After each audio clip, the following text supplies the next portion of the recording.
Jadi tersangka jual beli jabatan, Bupati Probolinggo dan suami ditahan di rutan berbeda. Komisi Pemberantasan Korupsi langsung menahan Bupati Probolinggo Puput Tantrianasari dan suaminya anggota DPR dari fraksi Partai Nasdem Hasan Aminuddin pada Selasa 31 Agustus 2021 dini hari.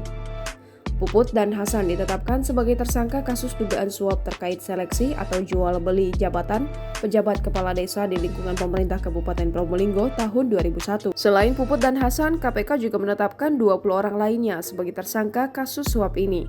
Namun, dari jumlah itu baru 5 tersangka yang dijebloskan ke sel tahanan termasuk Puput dan Hasan.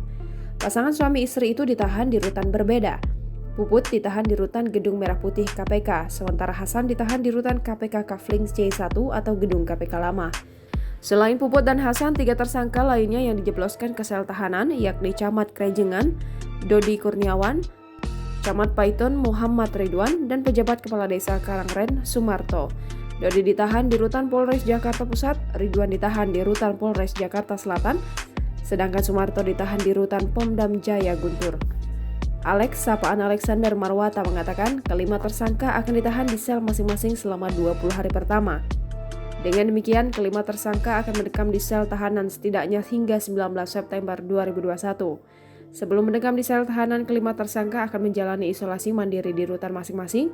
Hal ini untuk mencegah penyebaran COVID-19 di lingkungan rutan KPK. Sementara untuk 17 tersangka lainnya saat ini belum dilakukan penahanan karena tidak ikut terjaring dalam OTT kemarin. Namun, KPK mengultimatum para tersangka untuk kooperatif menjalani proses hukum perkara ini. Jangan lupa subscribe, share, komen, dan like ya!